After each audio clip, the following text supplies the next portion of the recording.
Welcome to my presentation of practicing of home nursing activities in a VR simulation.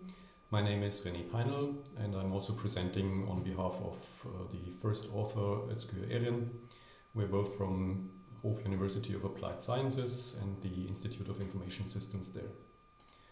So our motivation was that there is a high demand for nursing in elderly care in Europe and Germany especially. And there is missing personnel currently, and the practical education is limited because of the need of real patients, which also poses some risks if uneducated people care at real persons.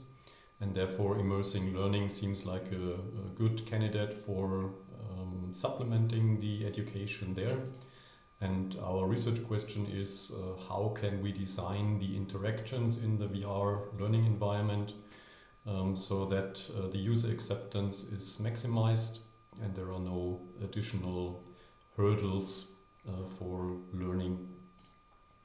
We constructed a theoretical model of which influencing factors exist and to test for controlled variables, so not only the realistic interactions, but we used a model from Wölfe as the basis and collected the system features on the left-hand side and built hypotheses how they affect both perceived ease of use and perceived usefulness, and how that affects the overall outcome, like knowledge acquisition, improved technical skills and user acceptance.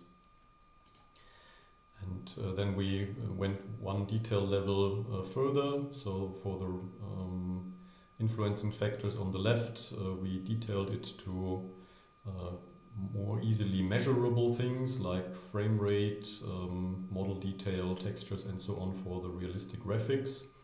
We also put factors that we could not influence, like the headset display, which is given by the hardware manufacturer, but puts some limits, for example, regarding readability of small text, and also the input possibilities.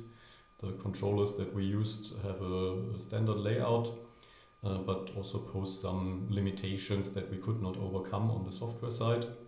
And therefore we concentrated on things like how the controller buttons should be used to simulate the intended effects and how to design the interactions.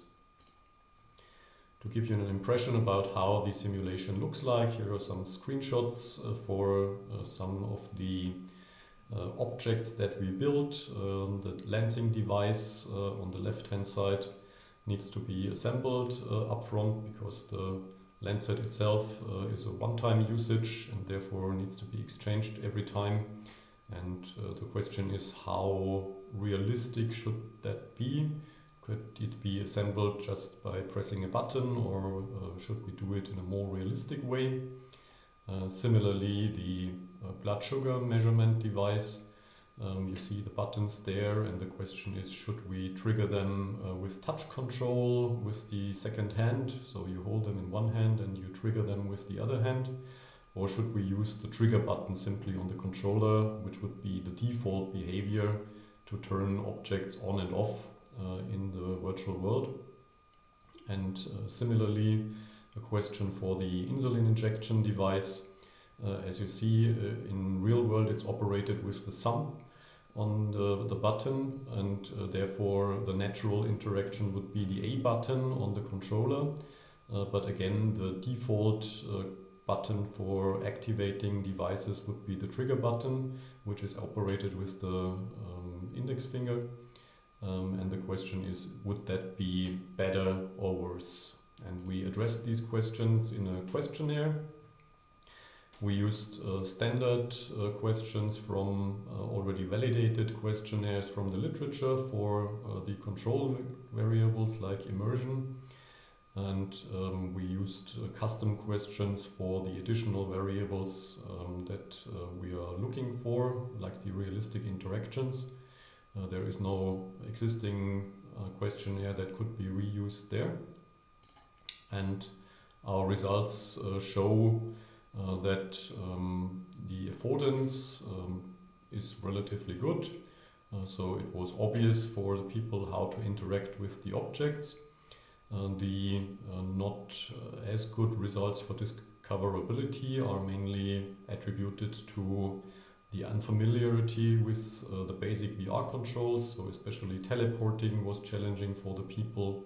Sometimes also they struggled with grabbing the objects with the middle finger and at the same time doing something with the objects with the A button or the trigger button. That was not obvious to the people which were mainly unfamiliar with VR, so had no previous experience. Realistic graphics was very high and could have been even higher without the hardware limitations. The presence feeling was extremely good, and the realistic interactions were relatively good, but better for some devices like the smartphone that we use to record results from measuring blood sugar and blood pressure.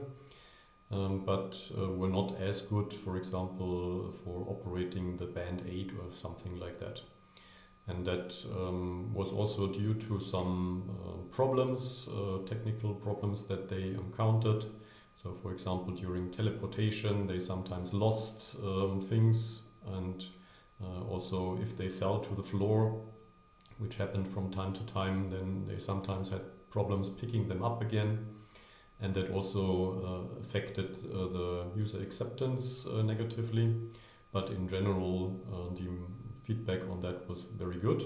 They also found it very useful, and a bit astonishingly, they didn't feel that they learned a lot, which might be due to already existing knowledge in that area and should be tested in the future with pre- and post-training tests to make sure that this subjective evaluation holds true.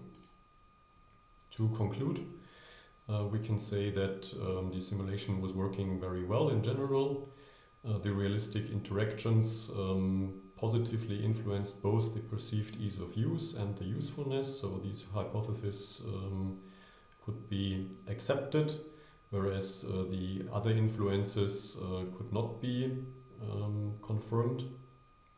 And we also hypothesized that the typical people that learn nursing might be different from their mindset and tech savviness than the medical personnel, where it is already proven that VR immersive learning experiences are very well accepted, and it should be further tested in that regard. Thank you very much.